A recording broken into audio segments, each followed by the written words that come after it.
আমরা অনেকেই মহালয়ার দিন দুর্গা ঠাকুরের ফটো দিয়ে শুভ মহালয়ার শুভেচ্ছা জানাই। কিন্তু মহালয়ার আসল অর্থ জানেন কি? মহালয়ার আসল অর্থ হলো মহৎ আলয়। হিন্দু ধর্ম মতে পিতৃপুরুষের আত্মা এই সময়ে পরলোক থেকে ইহলোকে আসে জল ও পিণ্ড লাভের আশায়। প্রয়াত পিতৃপুরুষদের জল ও পিণ্ড প্রদান করে তাদের তৃপ্ত করা হয়। কেন এই দিন তারা আসে জানেন কি? এর সঙ্গে মহাভারতের যোগ আছে।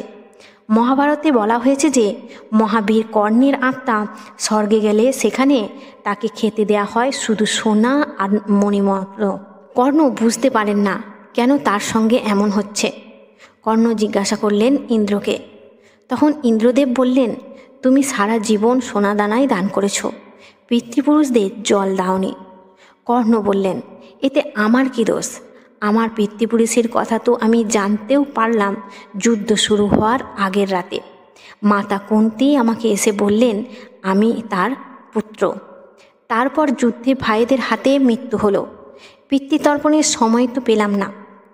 ইন্দ্রদেব বুঝলেন এতে কর্ণের কোনো দোষ নেই, তাই তিনি কর্ণকে 15 দিনের জন্য মর্তে ফিরে গিয়ে পিতৃপুরুষকে জল ও অন্ন দিতে অনুমতি দিলেন। ইন্দ্রের কথা মতো এক পক্ষ কাল ধরে কর্ণ মর্তে অবস্থান করে পিতৃপুরুষকে অন্ন জল প্রদান করেছিলেন। যে পক্ষকাল কর্ণ মর্তে এসে পিতৃপুরুষকে জল দিলেন, এই পক্ষটি পরিচিত হল পিতৃপক্ষ রূপে। সেই থেকেই হিন্দুদের মধ্যে তর্পণের প্রথা চালু হয়। পারলৌকিক ক্রিয়াকর্মের তিথি হিসাবে দিনটি নির্দিষ্ট করা হয়। শাস্ত্রমতে মহালয়া হচ্ছে একটি অমাবস্যা তিথি। এই তিথিতে সারা রাত পিতৃপুরুষদের শ্রাদ্ধ তর্পণ করা হয়। এদিন তর্পণ করলে পিতৃপুরুষরা নরক যন্ত্রণা থেকে মুক্তি পেয়ে আমাদের আশীর্বাদ প্রদান করেন। তবে মহালয়া নিয়ে আরেকটি মতামত আছে, যেটি সর্বজন গ্রাহ্য ও সর্বজন সম্মত। তা হলো মহালয়া মানে পিতৃপক্ষের শেষ ও মাতৃপক্ষের সূচনা। মাতৃপক্ষ হচ্ছে আশ্বিন মাসের শুক্লপক্ষ, যে পক্ষে স্বয়ং রামচন্দ্র দেবী দুর্গার পূজা করেছিলেন। প্রাচীনকালে দুর্গাপূজা হতো বসন্তকালে।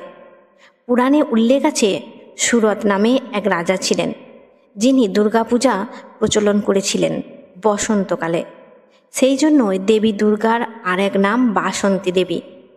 পরবর্তীকালে শ্রীরামচন্দ্র রাবণের হাত থেকে সীতামাতাকে রক্ষার্থে শরৎকালে দুর্গাপূজা করেন। আর অসমে দুর্গাপূজা হয়েছিল বলে দুর্গাপূজার আরেক নাম অকালবোধন। মাতৃপক্ষকে আসলে দেবী পক্ষের সূচনাকাল বলা হয়। আর মহালয়ার আরেক অর্থ হল দেবী পক্ষের সূচনা। তাই বন্ধুরা, মহালয়ার দুটি মানে, পিতৃপক্ষের শেষ সময় ও মাতৃপক্ষের বা দেবী পক্ষের সূচনার সময়। আসন্ন দুর্গাপূজা উপলক্ষে আমার সকল বন্ধুদের জানাই শারদীয়ার আগাম শুভেচ্ছা। কমেন্টে অবশ্যই জয় মা দুর্গা লিখতে ভুলবেন না।